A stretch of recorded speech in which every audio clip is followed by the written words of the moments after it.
Assalamualaikum warahmatullahi wabarakatuh.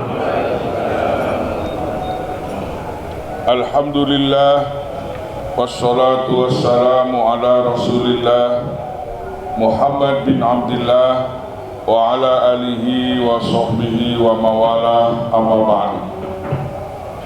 Allah ta'ala fi kitabihil karim, a'udzu billahi minasy syaithanir rajim. Bismillahirrahmanirrahim. Alif Lam Mim.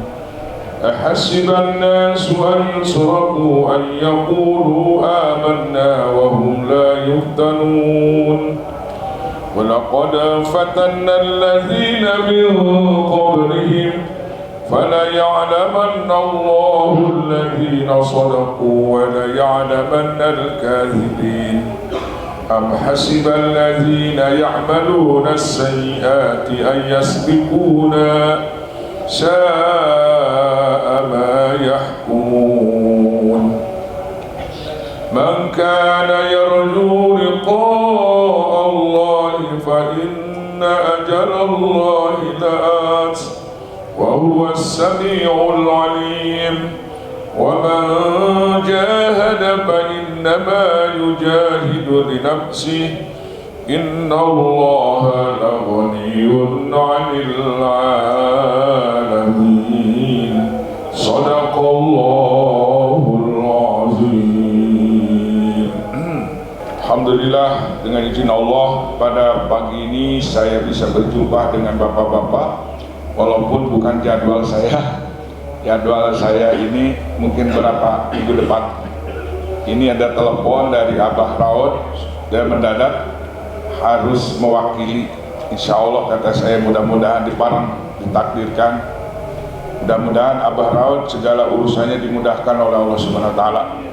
Beliau sedang membangun pondok pesantren tahfizil Quran yang 2 lantai. Kita doakan mudah-mudahan pembangunannya cepat selesai. Hadirin kaum muslimin, ini surat Al-Ankabut. Al-Ankabut ini kalau bahasa kitanya apa ya? Laba-laba. Nanti di tengah ayat Allah Subhanahu wa taala menggambarkan tentang orang-orang kafir, membikin dalam ayat 41. Ini ngambil judulnya daripada ayat 61. Masalul ladzina takhadhu min dunillahi awliya'a kamasalil ankabut ittakhadhat baita wa inna awhanal buyuti la baitul ankabut law kanu ya'lamun. Ini tadi dibaca oleh imam kita, dan insyaallah mudah-mudahan Allah berikan kepahaman kepada saya untuk menyampaikan dengan benar dengan bimbingan Allah Subhanahu wa taala. Di dalam ayat 41 perumpamaan orang-orang yang mengambil perlindungan selain Allah, pemimpin selain Allah adalah seperti laba-laba yang membuat rumah, dan sesungguhnya rumah yang paling lemah ialah rumah laba-laba. Sekiranya mereka mengetahui, itu judulnya. Jadi dari dulu sampai hari ini orang-orang kafir itu mencari perlindungan selain Allah, bahkan membuat undang-undang selain Allah. Kalau laba-laba, dia membuat rumah dari kotorannya sendiri. Ramat, cekurang Sunda mah ramat. Kalau bahasa Melayunya ramat itu apa? Apa tuh? Sarang laba-laba ya, dibikin dari kotoran sendiri, gitu kan? Bikin jaringan, gitu kan? Dari hasil makannya di mana? Hasil makannya apabila ada binatang yang terbang ke situ dimakan. Begitu laba-laba. Bikin kotor, bikin rumahnya dari kotorannya sendiri, kemudian dibikin jaringan, bikin ranjau. Apabila ada binatang nyangkut, makan. Tapi kalau binatangnya seperti kelelawar, nah dia bukan Nanti bukan dia bisa memangsa, justru rusak itu apanya, jaringannya rusak, bahkan dia bisa dimakan. Kalau memang burungnya burung elang itu dimakan itu laba-laba. Tapi orang kafir mengcounter bahwa laba-laba itu hebat, sehingga filmnya lama sekali. Ada film manusia laba-laba, bahasa Inggrisnya apa tuh? Spider. Nah, itu aja lah. Itu orang kafir menolak laba-laba, bahwa laba-laba itu hebat. Dia menolak Al-Quran melalui film manusia laba-laba. Sehingga di dalam cerita itu ada kereta api yang mau apa namanya, cek orang Sunda mah arek ngajlot ka hareup, ditahan ku laba-laba ku etanakeun ku ramal ditahan sampai selamat. Bahkan dia berantem melalui ramat itu, melalui jaringan itu. Sebenarnya kalau kita nonton pakai otak, wah ini orang ngelawan surat Al-Ankabut. Sudah dikatakan bahwa rumah laba-laba itu adalah rumah yang paling hina. Dibikin film laba-laba ternyata hebat. Itu orang kafir. Banyak film-film yang menolak Al-Quran, gitu. Tapi kita nggak sadar, hiburan aja, padahal itu mengkonter Al-Quran itu. Laba-laba. Wa inna awhanal buyut labaitul ankabut. Sesungguhnya rumah yang paling hina, yang paling lemah adalah rumahnya laba-laba. Dia bikin dari kotoran sendiri, mencari makan dari situ, gitu. Yang kecil dia bisa makan, tapi yang besar justru dia makan. Apa ini maksudnya? Ya, hukum berlaku kepada orang lemah, gimana? Tapi apabila yang punya kasusnya lebih tinggi, jabatan dari dia, wah nggak bisa Pak, bebas aja, kabur katanya, suruh kabur. Jadi nggak dapat kalau kabur mah. Nah, itu namanya wa inna awhanal buyut labaitul ankabut laukan ya Allah. Nah, hadirin kaum muslimin, di dalam ayat kedua ternyata orang yang mengaku iman itu melalui tidak dibiarkan sama Allah. Ini bapak-bapak semuanya sudah ngaku iman, sudah sholat subuh berjamaah ciri orang beriman, sholat isya berjamaah ciri orang beriman. Karena di zaman Rasul orang munafik itu ikut sholat, cuman sholatnya cuma 3 waktu, zuhur, asar, maghrib, isya, subuh lepas. Ternyata orang-orang munafik itu sholatnya hanya setor muka saja. Yura'unan nas, mereka ingin dilihat sama sahabat, ingin dilihat sama Nabi. Terus ditanya, kenapa sih kamu nggak sholat? Kan Nabi nggak ngelihat katanya. Jadi selama di Madinah itu bapak-bapak, selama di Madinah itu 10 tahun, 8 tahun itu nggak pakai lampu sholatnya, nggak ada lampu, gitu. Ramang-ramang sesuai itu aja ikutin. Apa kalau maghrib kan masih suasana masih terang gitu kalau di Madinah ya. Jadi orang munafik itu suka sholat, gitu. Nah, ini ayat ini sangat tajam. Kalau kita terjemahkan sampai selesai tadi, ini sangat menukik ini ayat ini, menukik buat kita semua, termasuk buat saya.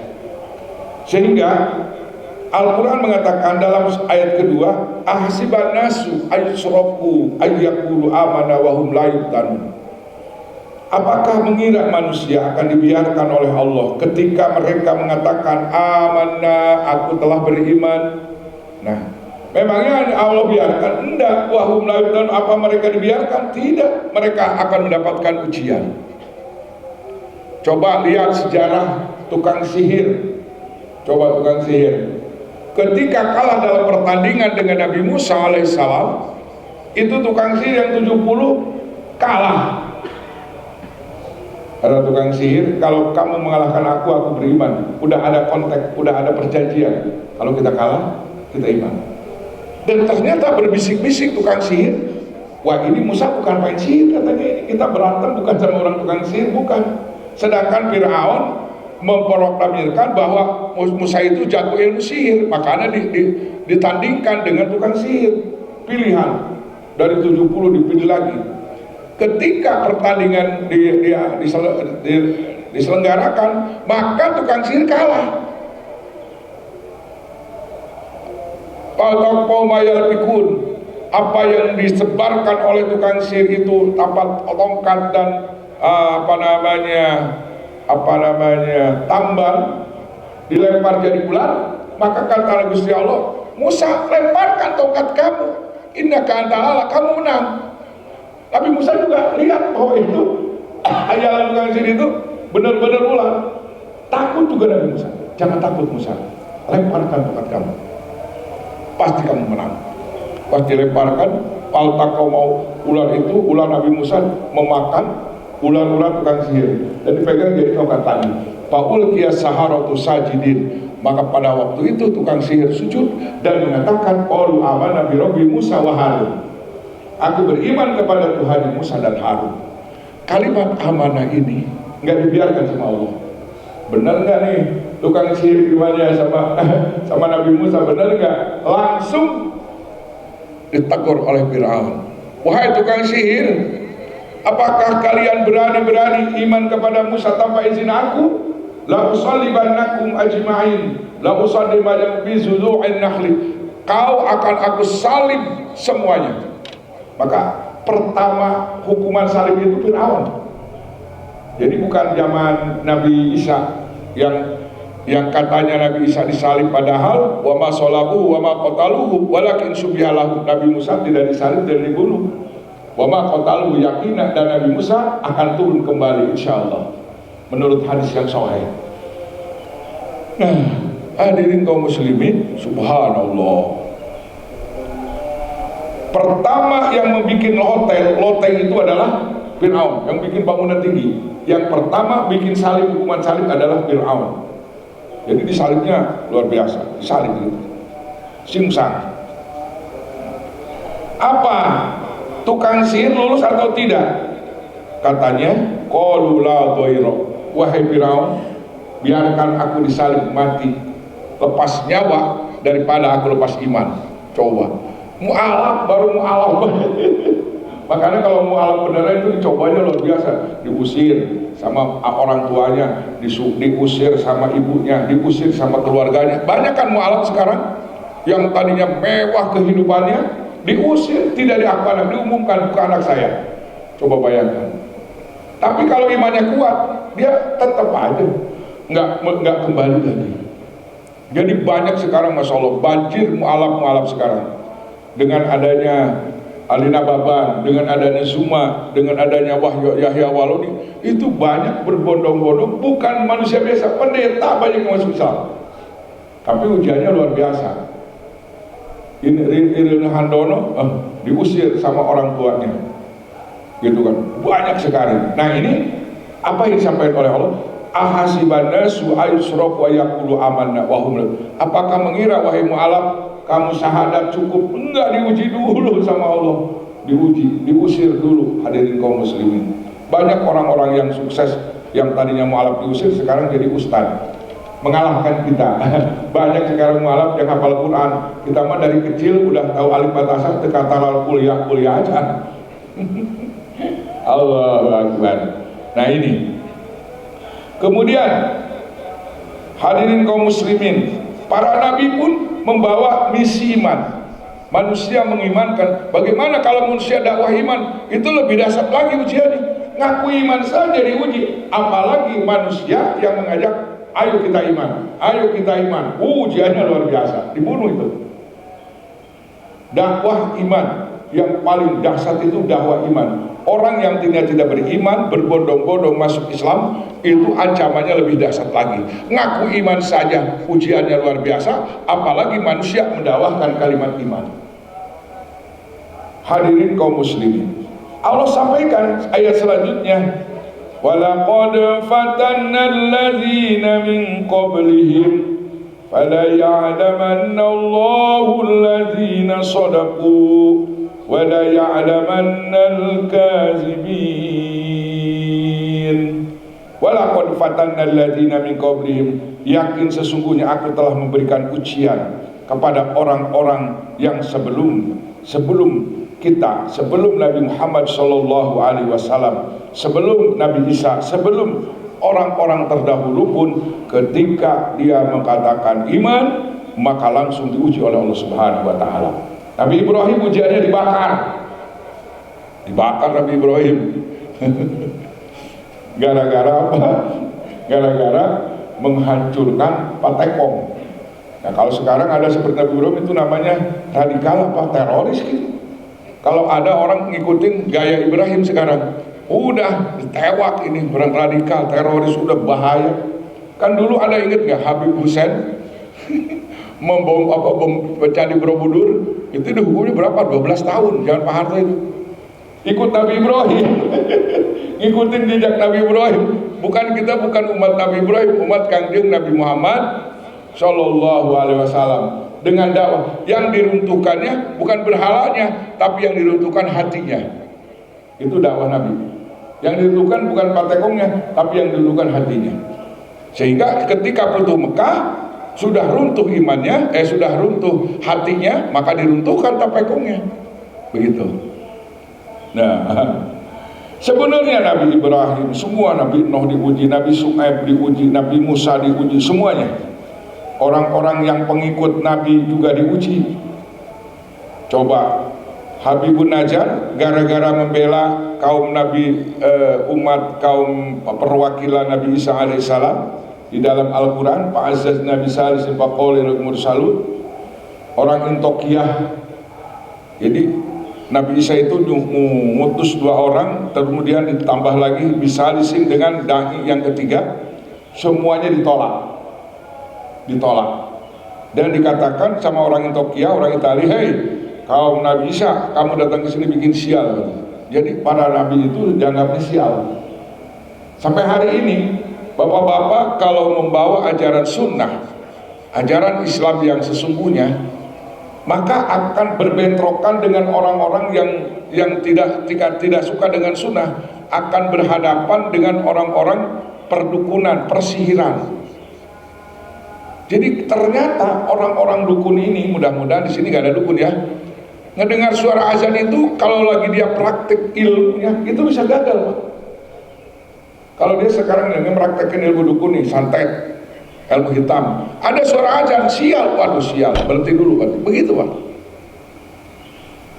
Ada kejadian subhanallah di Bali. Itu di Bali itu kan punya atraksi suka nusuk keris tapi tidak mempan, kan gini nih dasar.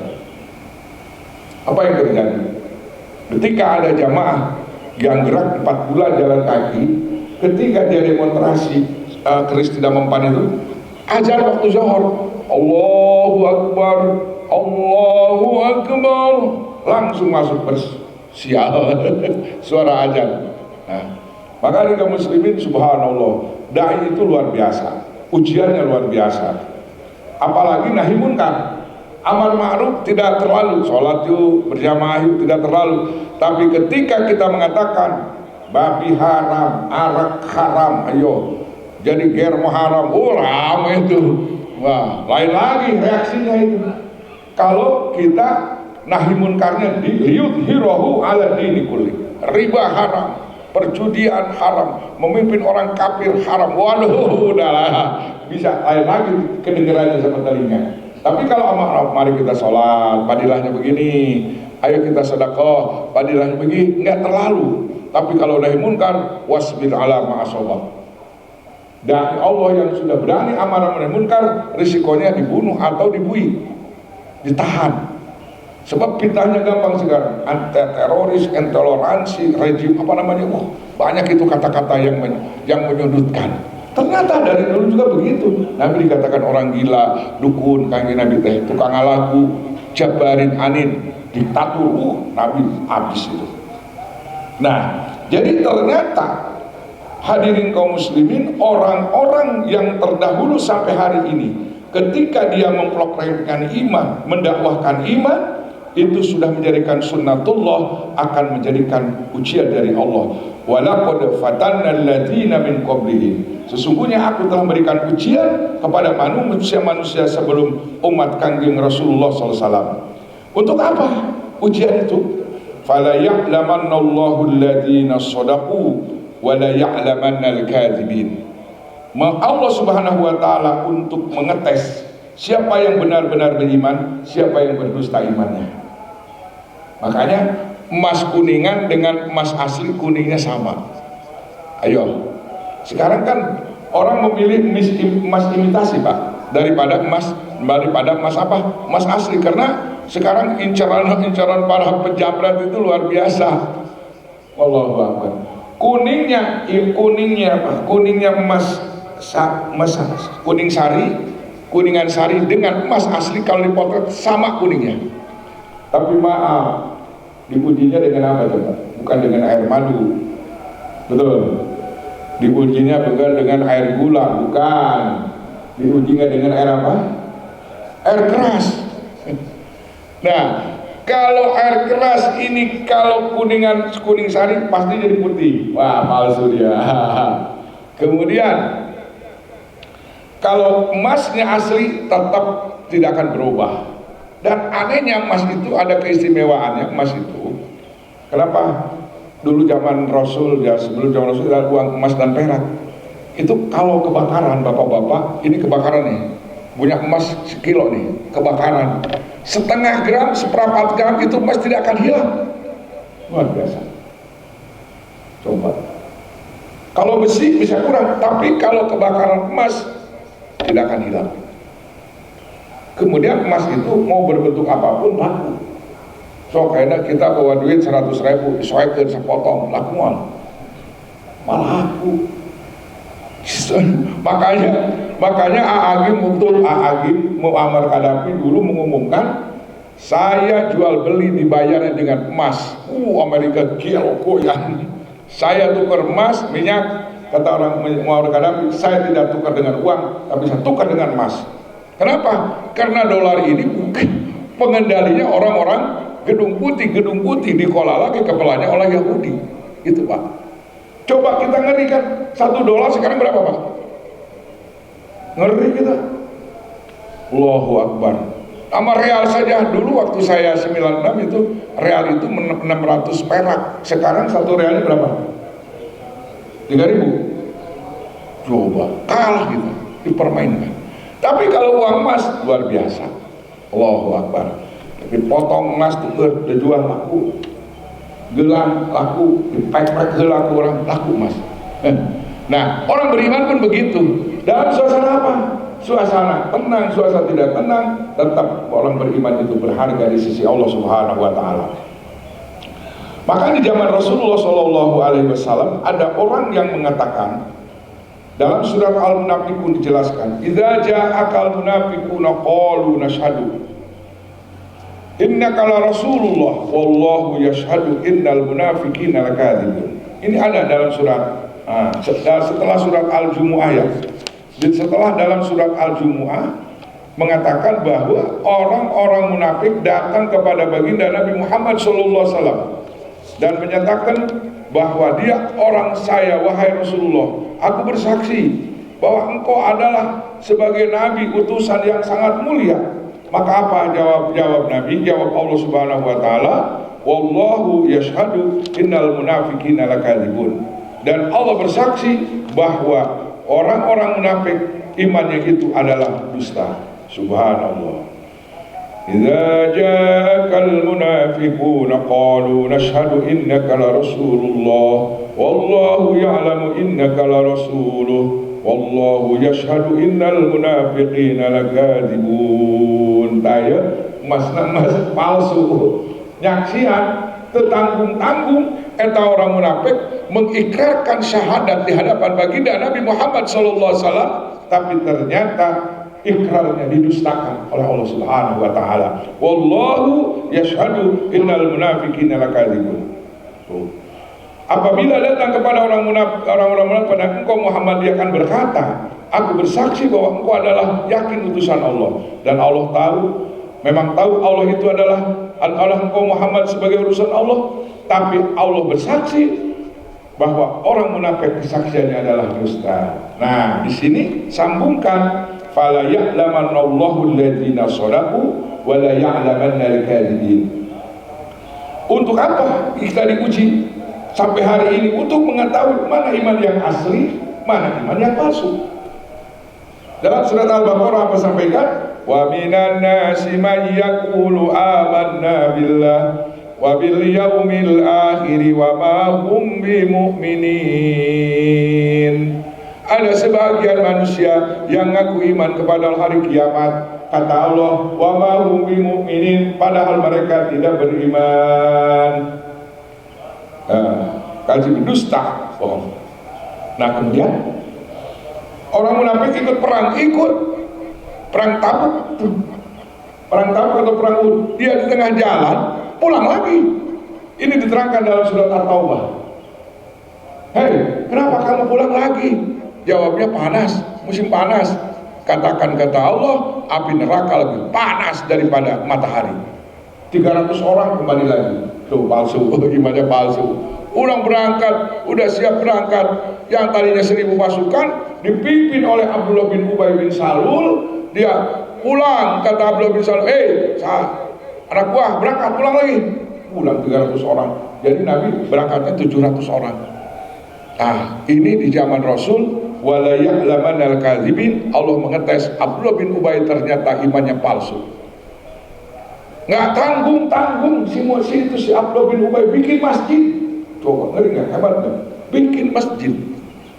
Si Abdullah bin Salul itu, Ubay bin Salul bikin masjid. Itu juga diabadikan dalam surat At-Taubah.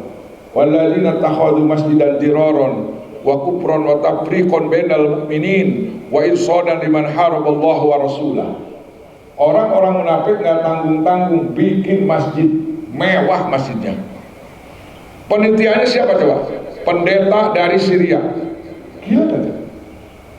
Pendeta dari Syria. Nabi nggak diajak musyawarah untuk bikin masjid itu. Dan Nabi pasti menolak gitu. Ada masjid tandingan, masjid Tiron namanya, masjid Taprek, Kupron, Irson namanya. Jadi nama masjidnya 4. 1 Diroron, wa Tabrikon, wa Kupron, wa Irsodan. 4 nama masjidnya itu. Masjidnya 1 tapi namanya 4.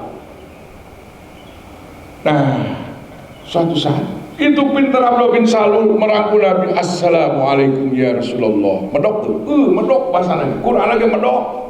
Itu syaitan, si gembong munafik. Nah, ya Rasulullah, tolong kiranya baginda untuk mendatangi peresmian masjid. Kami sudah membangun masjid, tolong ya Rasul ikut sholat di masjid kami. Eta Kangjeng Rasul mau berangkat dipegang sama Umar.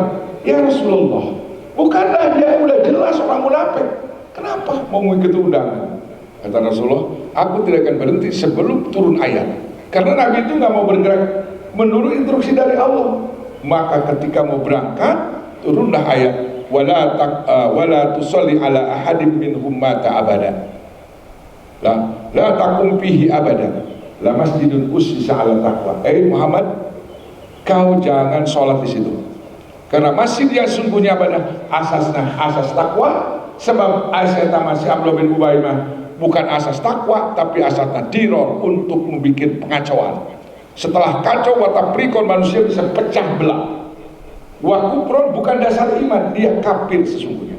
Wa irsodan untuk memata-matai mana kekuatan Islam yang kuat, mana yang lemah. Itu untuk intelijen. Akhirnya sudah begitu, kata Umar, kata Rasulullah, hancurin, dia hancur. Nah itu panitianya di tengah jalan, dia tunggu-tunggu, tengah jalan mati. Panitia ini, panitia pembangunannya yang akan membersihkan masjid Diror itu di tengah jalan mati. Nah ini katakan dalam Al-Quran, fala ya'lamannallahu alladzina shadaqu wa la ya'lamannal kadzibin. Jadi manusia itu diuji oleh Allah Subhanahu wa taala keimanannya itu seperti menguji emas kuning sari dengan emas asli. Kalau kuning sari pasti jadi putih leleh, tapi kalau emas asli tetap kuning walaupun kena air keras. Subhanallah. Maka tadi saya, ya Allah, ini Al-Quran menukik tajam sekali. Insya Allah saya akan sampaikan. Itu jadi imam atau itu ini nikmat itu tadi imam tadi. Jadi satu ayat per ayat itu sampai memberikan tahu kepada kita bahwa orang beriman tidak akan dibiarkan oleh Allah, pasti diuji. Dan Allah sampaikan bahwa orang-orang beriman terdahulu pun diuji oleh Allah Subhanahu wa taala. Siti Masitoh. Tahu Siti Masitoh? Siti Masitoh itu adalah tukang sisir anaknya Firaun. Jadi Firaun itu isinya banyak, ratus bahkan nggak kehitung, nggak dihitung ya. Cuman ada istri Firaun yang beriman pada Allah, tapi Allah jaga. Apabila ada hasrat untuk memegang Siti Asia itu nggak ada kekuatan, karena Firaun itu kafir, sedangkan Siti Asia itu orang beriman, nggak bisa nyambung.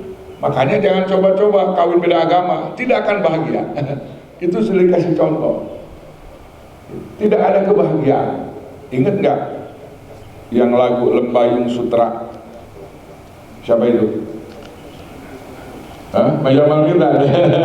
Lembayung Sutra. Itu nikah, dia Islam, istrinya bukan Islam. Apa yang terjadi? Kata istri Jamal Mirdad, jangan sekali-kali punya pasangan yang beda agama. Dia mengatakan tidak bahagia. Nges buka itu pegatan.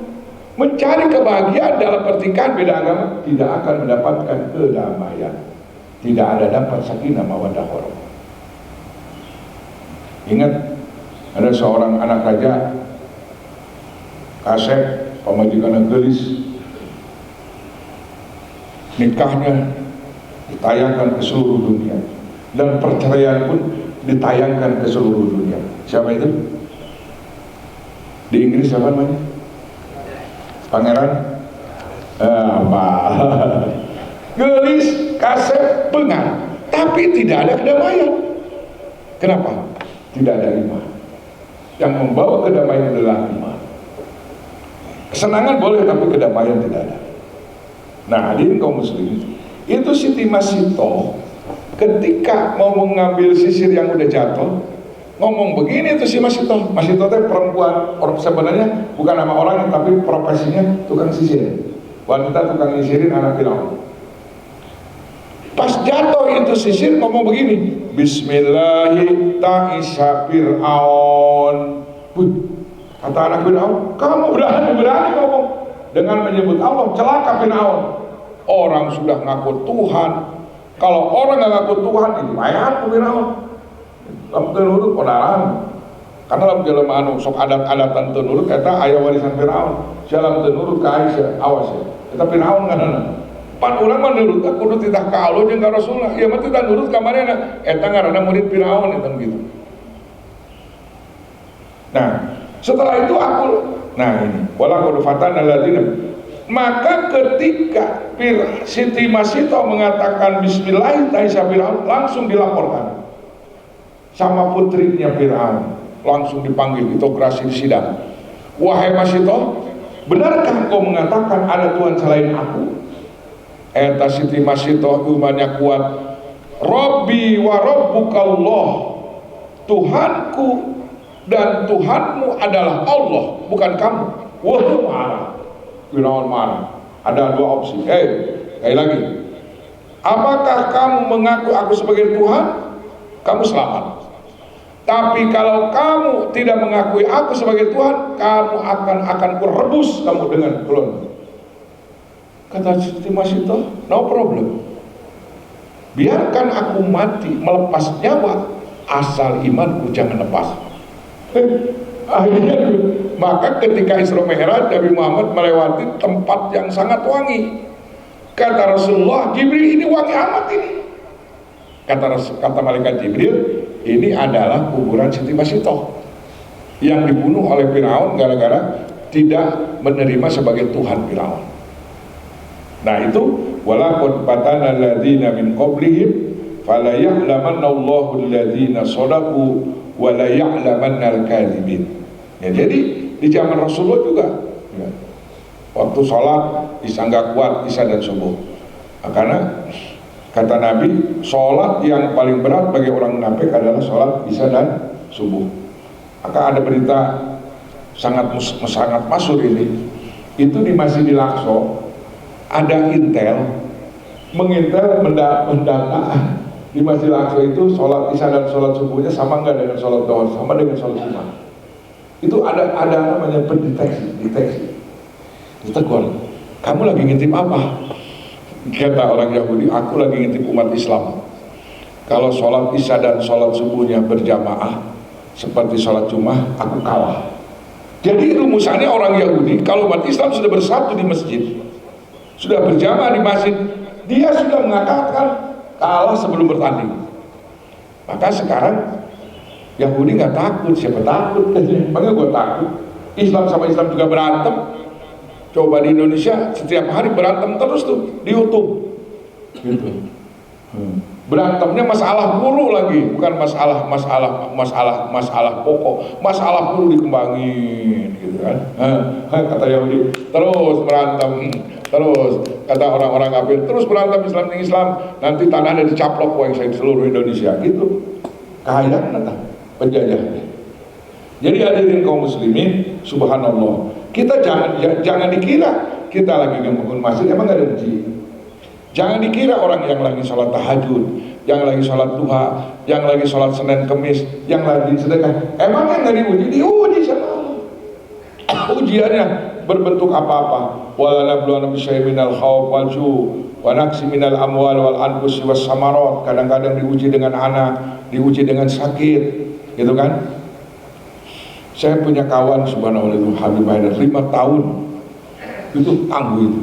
Sakit tidak bisa keluar, dari mulai sakit sampai meninggal nggak bisa keluar di rumah sakit terus, tapi sabar, tabah, tapi imannya kuat, dakwahnya kuat, sedekahnya kuat, padahal istrinya sakit.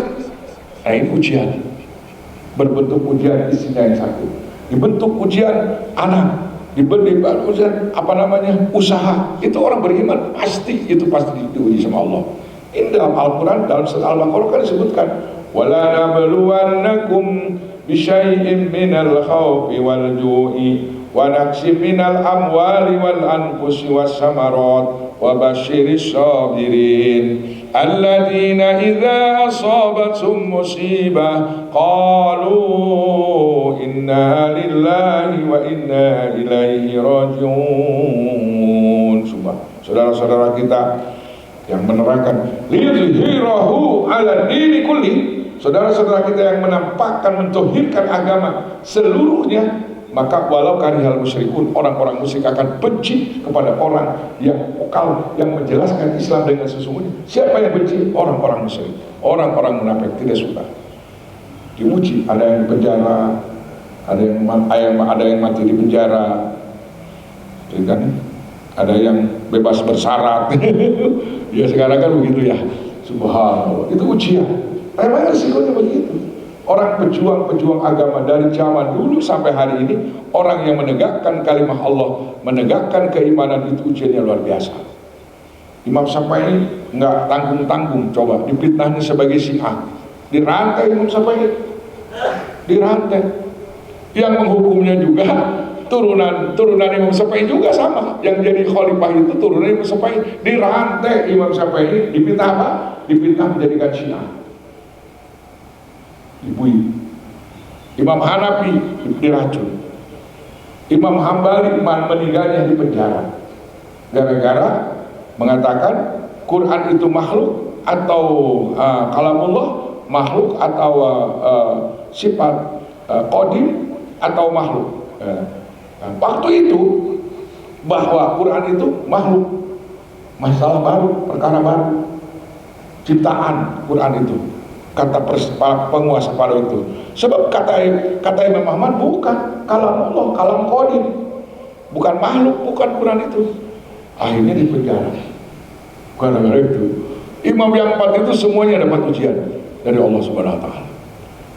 Ini sudah dinyatakan dalam Al-Quran, ahasiban nasu ayyusraku ayyakulu amanah wa hum la yuftanun walaqad fatanna alladziina min qablihim fala ya'lamanna Allahu alladziina shadaqu wa la ya'lamanna al-kadzibin.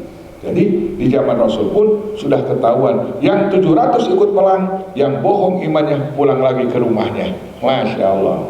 Jawabnya panas ya Rasulullah, enggak kuat, padahal dia semangat tadi.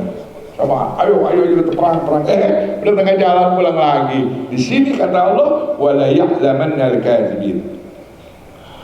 Kemudian Allah Subhanahu wa taala juga mengatakan pertanyaan dalam ayat yang keempat. Am hasibal ladzina ya'maluna as-sayyi'ati ay yasbiquna sama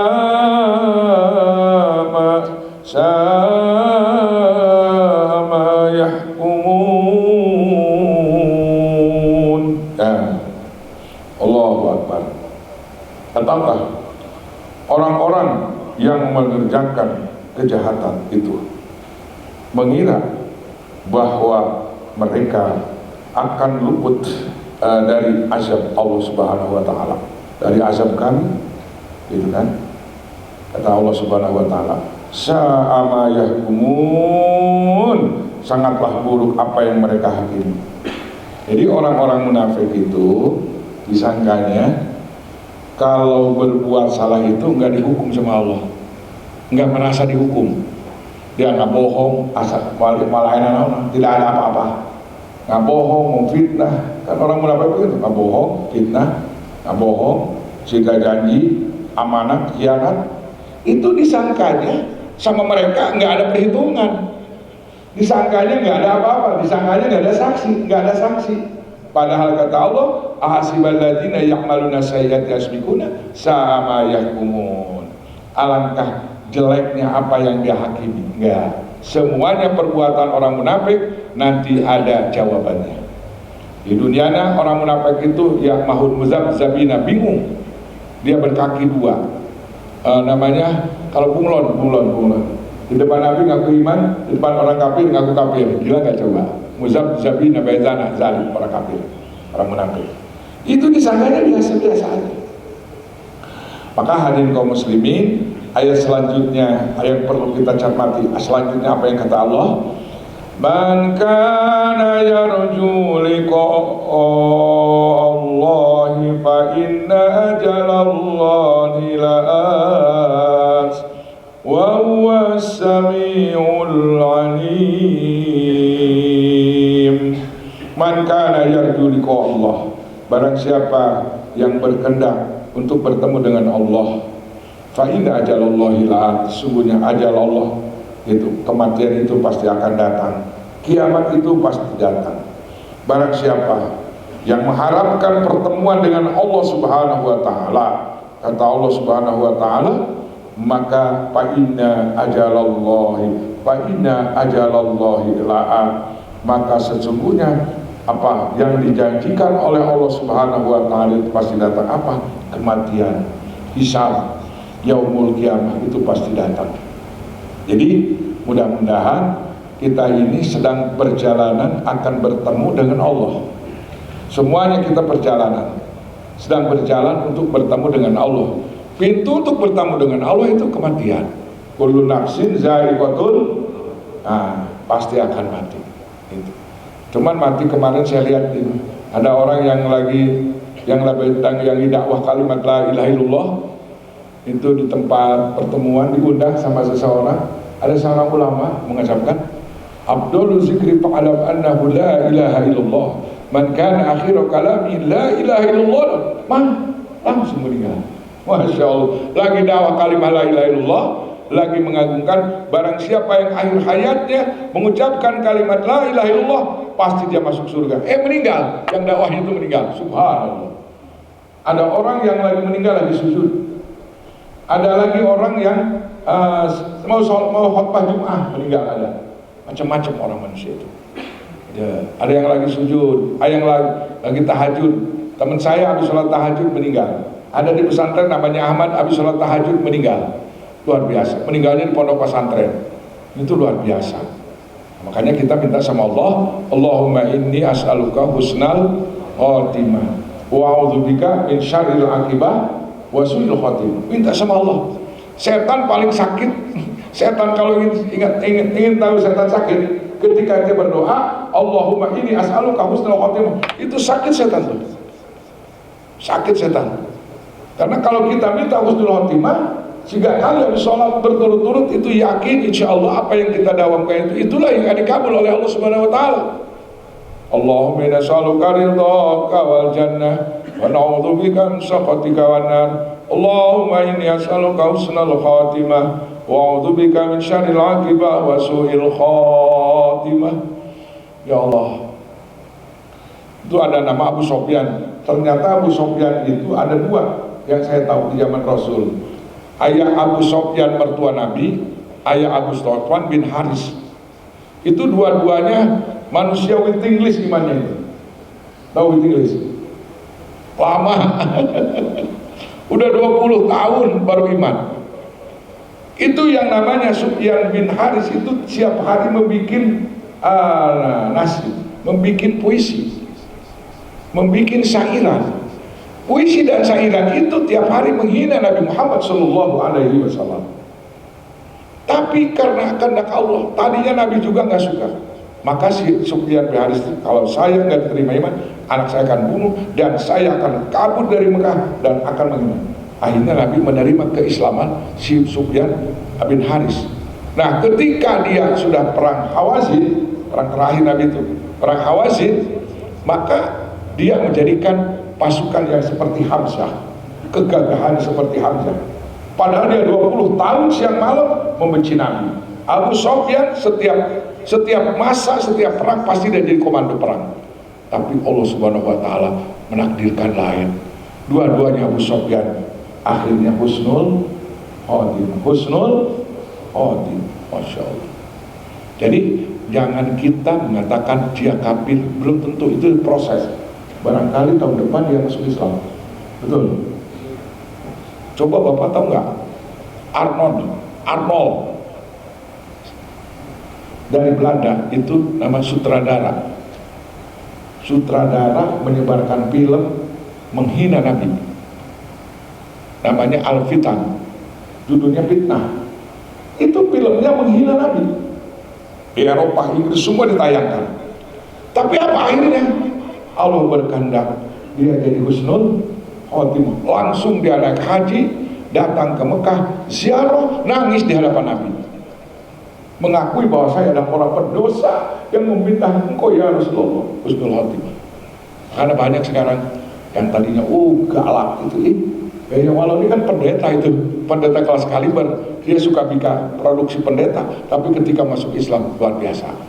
Jadi jangan kita lihat Rasulullah sekapnya, belum tentu. Kita doakan supaya dapat hidayah dari Allah Subhanahu husnul khotimah, insyaallah. Jadi hadirin kaum muslimin, kita ini sedang perjalanan, ya. Mudah-mudahan kita semuanya husnul apa doanya? Allahumma inni as'aluka husnal. Jadi maf'ulnya Allahumma inni as'aluka husnal khotimah wa a'udzubika min syarril aqibah wa su'il khotimah. Tanda-tanda husnul khotimah, lembut bagir kainung bapak, eta tanda husnul khotimah. Sayang supaya fakir miskin kayatim, itu tanda-tanda orang yang husnul khotimah. Orang yang sayang santun sama yatim itu rumusan diantaranya orang yang tanda-tanda husnul khotimah. Walaupun prosesnya dia jadi orang jahat dulu, tapi di dalam perjalanan kejahatannya itu ada sifat-sifat mukmin. Apa itu? Santun kepada fakir miskin, santun kepada yatim. Nah, ini biasanya endingnya itu suka husnul khotimah. Kayak tanggalkan gitu. Cirian, orang Sunda mah cirian. Yang anu bagir ka fakir miskin ka yatim, pada waktu itu dia belum insaf, belum tobat. Tapi ternyata endingnya Allah takdirkan itu orang husnul khotimah.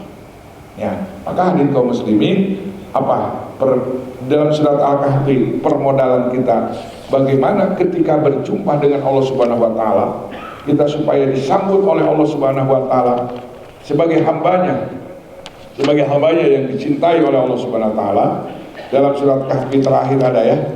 Coba mana nih? Surat Al-Kahfi terakhir. Saya suka salah macamnya nih, maka dibaca sama saya nih. Dalam surat Kahfi yang terakhir, faman kana yarju liqa'a rabbih falyamal amalan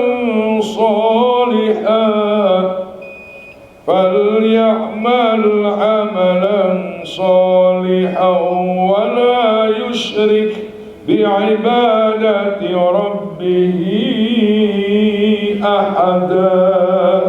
Ayat 110. Allahu Akbar. Barang siapa yang hendak bertemu dengan Tuhannya, satu, falyamal amalan sholihan, beramal soleh. Ada masjid, mudah-mudahan ditakdir Allah Subhanahu wa taala. Amin. Man bana masjidan banallahu baitan fil jannah. Barang siapa yang membangun masjid, mau individu mau bareng-bareng, tetap medalinya surga. Yang pasti kesebalasan main bola, kalau pertandingan bola juara dunia itu kan dapat hadiah, betul. Sini dari kalung. Padahal yang masuk golnya cuma satu orang, tapi yang dapat hadiahnya semuanya.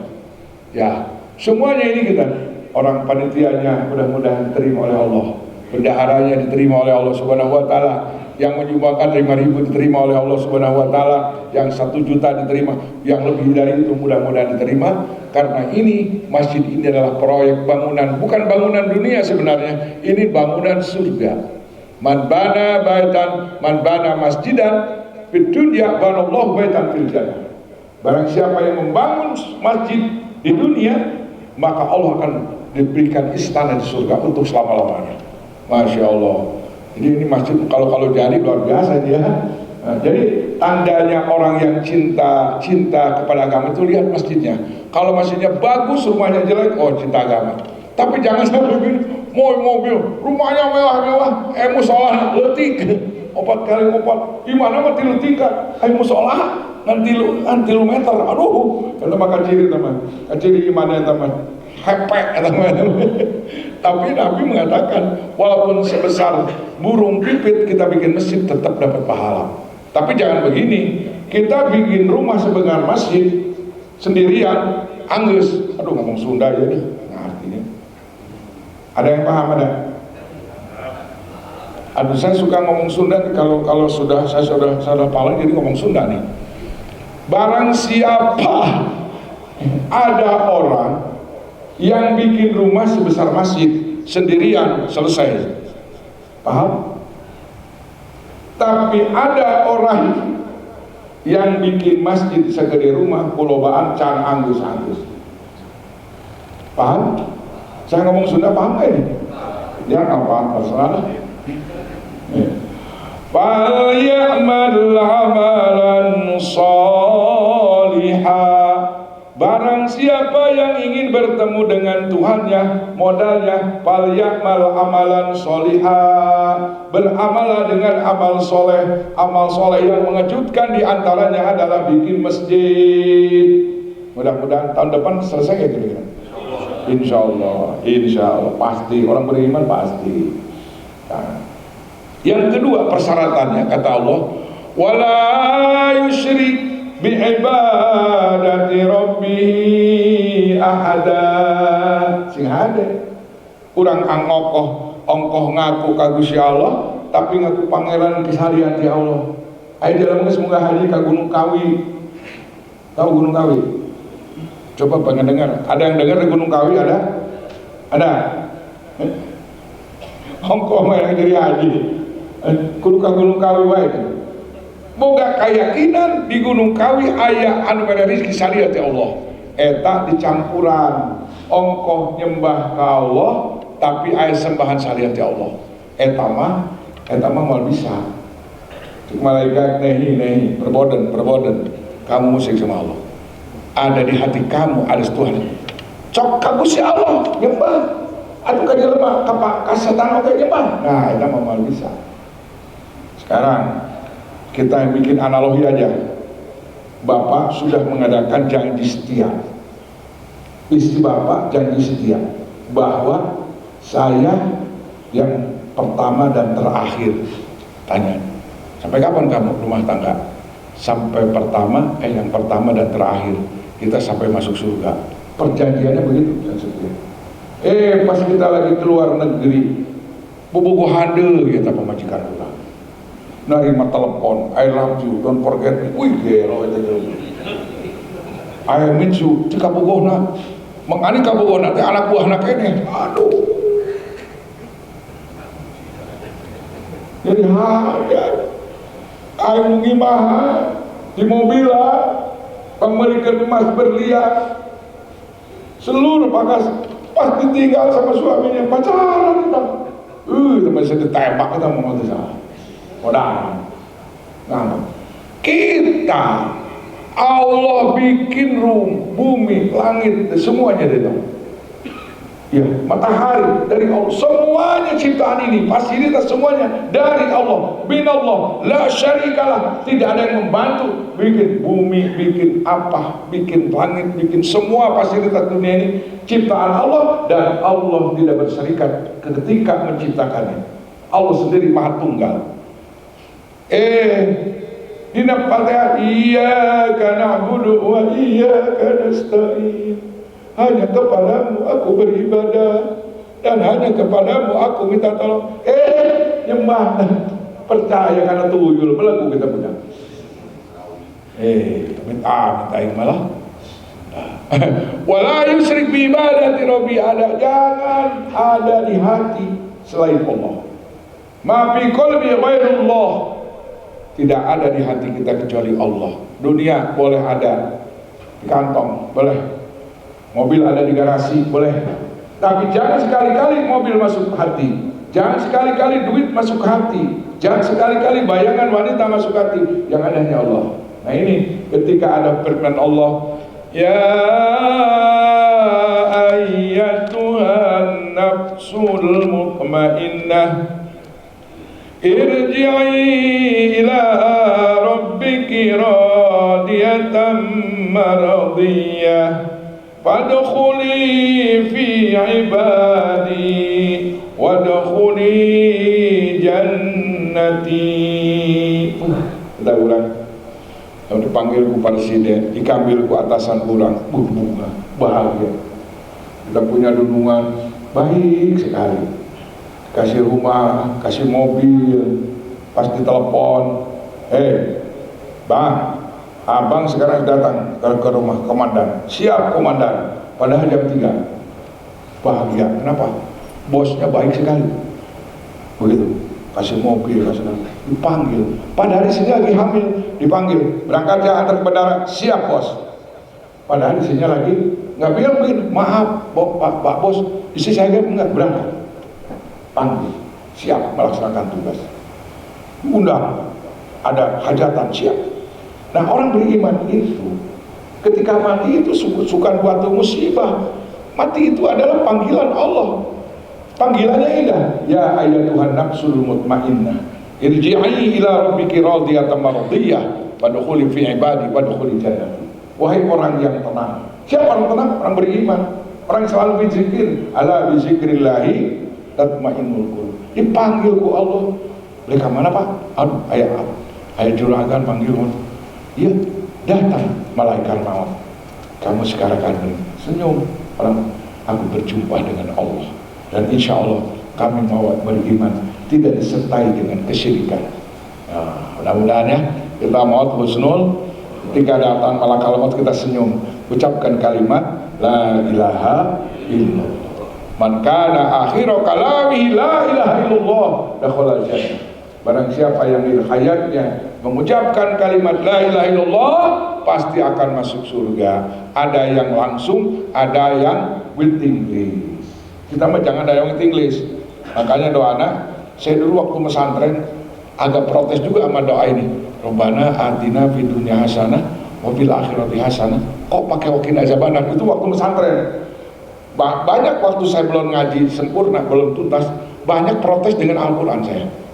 Di antaranya saya protes nggak paham waktu itu, waktu belajar santri, kok dalam ayat Rabbana atina fid dunya hasanah wa fil akhirati hasanah, kata saya cukup aja segitu ya, kok katakan pakai wakil aja benar. Wah, itu waktu saya belum pesantren, belum tuntas ngajinya kan. Ternyata hadirin kaum muslimin, ada umat Islam yang belum selesai urusannya di dunia, dosanya belum terampuni, belum terbebaskan, itu wayahnya waiting list dulu. You know waiting list? Daftar tunggu. Saya kalau membaca hadis ini saya nggak sampaikan. Saya ada Minhajul Abidin. Jadi manusia itu nanti waiting listnya ada 1 hari, ada 1 jam, tergantung. Ada yang manusia terakhir. Allahu Akbar. Saya bacakan kitabnya, kitab Minhajul Abidin. Kitab apa namanya? Coba diulangi, Minhajul. Nah, tapi cerita nanti manusia terakhir masuk surga. Kata Allah, malaikat, cari hambaku tinggal satu lagi, one more, satu lagi orang yang belum terangkat dari neraka. Dia terakhir masuk surga. Kalau bukan hadis saya nggak ceritakannya. Cari 1000 tahun. Ternyata bapak-bapak, suasana neraka itu luar biasa. Jadi begini, saya di depan orang suka nggak gali emas di sana, di mana di Pongkor, pada ketawa Pak, menerangkan tentang keadaan neraka. Jadi neraka ini begini Pak, ada sumur, itu sumur nanti ada sodong lagi, tahu sodong? Nah ini bahasanya saya bahasanya bahasa tunawicara saya, sama nggak bisa saya terangin ini. Jadi ini bahasa tunawicara ya, ada sodong, udah sodong ada jalan lebar lagi. Udah datang lagi, sumur lagi. Udah sumur, sodong, itu nyodong lagi. Jadi malaikat juga bingung, 1000 tahun cari. Ya Allah, nggak ketemu. Orang manusia terakhir itu nggak ketemu. Kata Allah, berangkat lagi kamu, berangkat lagi. Wah, legalah Allah batal langit di bumi itu neraka jahanam teman. Ya Allah ampun, saya sudah 1000 tahun lagi nggak ketemu ya Allah. Cari lagi sekali lagi, cek orang Sunda mah Mista, Maja, Utama. Nah kalau orang Melayu nggak tahu apa itu. 1, 2, 3 itu namanya Mista, Maja, Utama. Ada Pak Mista di sini. Ada. Pas sudah tidak terus, ada orang ketemu. Pas sudah 3000 tahun ketemu orang itu. Ya Hanan, ya Manan, suara itu. Nah ini dia. Ada suara. Ya Hanan, wah ini pasti orang ini ketemu, udah kosong, udah ribuan tahun dia, nyarinya juga 3000 tahun. Bagaimana hukumannya? Dibawa sama malaikat kepada Ma'ul Hayat, Ma'ul Salsabil. Ya Allah, saya temukan. Sudah mandikan, dimandikan Ma'ul Salsabil. Sudah begitu dia menjadikan manusia sempurna. Dia kaget. Selama-lamanya dia di tempat panas, sekarang kok adem, kok enak, kok badan saya jadi sempurna. Jangan gandeng, Louis Tinglis terakhir kita malaikat. Berarti gua ada hal, ada. Jangan malaikat. Aku malu, nggak punya amal apa-apa, cuma punya iman sebesar zarah. Iman sebesar zarah itu biji sawi. Sekarang kalau musim modern, bahan benda terkecil itu kan atom ya. Akan bahkan lagi ada lebih dari atom, newton, proton. Dan itu para mufasir miskola zarah itu sebesar zarah biji sawi. Ya Rasulullah, ya Allah, ada orang ini terakhir ternyata dimandikan manusia sempurna. Kata orang manusia terakhir, udah jangan banyak macam-macam, aku malu. Udah aja di sini juga udah enak katanya. Kamu ini punya kapling sekarang, rumah kamu sudah ada, sudah. Jangan, aku malu katanya, nggak punya amal, punya iman sebesar zarah. Jangan, pokoknya jangan. Istri kamu sekarang nunggu 72 bidadari. Dulu karena saya waktu selawatan 72 bidadari, 72 bidadari. Kata Jalman memang horeng ternyata istri 72 bidadari itu manusia terakhir untuk masuk surga. Dan kaplingnya 10 kali lipat dunia. Tidak ada EMB, tidak ada sertifikat, free. Sekarang kalau punya tambah 10 hektar, EMB-nya berapa kamu? Pajaknya berapa? Tambah pusing. Makanya saya punya saudara tanahnya banyak, tapi bisa disulap itu ternyata Pak. Pajaknya bisa disulap. Yang 20 juta jadi 2 juta, bisa dimainin ternyata. Nah di surga mah nggak ada Pak. Di surganya nggak ada. 10 kali lipat dunia, istrinya 70 dari setia dan tidak makin tua. Di dalam kitab Riyadhus Shalihin, wanita surga, Riyadhus Shalihin. Kitab apa katanya? Nah, dalam kitab Riyadhus Shalihin terakhir, wanita surga makin lama makin muda, makin kencang. makin gelis. Kita pun makin kaset. Saya sekarang pas ngaca waktu 772 77 kan saya punya foto waktu gondrong itu sama Sanun. Waduh, gua lagi bujangan keren. Ayo nges moto, nges podas, nges ompong ya. Di surganya ternyata makin lama makin gelis, makin kaset. Dan anehnya wanita surga itu beda dengan wanita kita. Pasti ayatnya apal. Terusin ya, terusin. Faja'alnahunna abkaron uruban asroba li ashabil yamin. Aku jadikan bidadari surga, istri-istri surga, abkaron, perawan selama-lamanya. Kono gak ya? Kalau bukan Quran aku nggak sampaikan. Ini Quran. Abkaron, perawan selama-lamanya. Tidak ada second.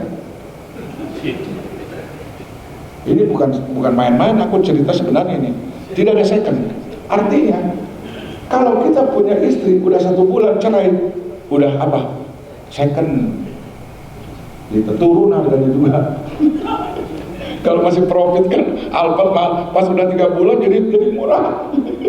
Tapi di surga, faja'alnahun abkan uruban asroba, pasangan yang ideal. Subhan.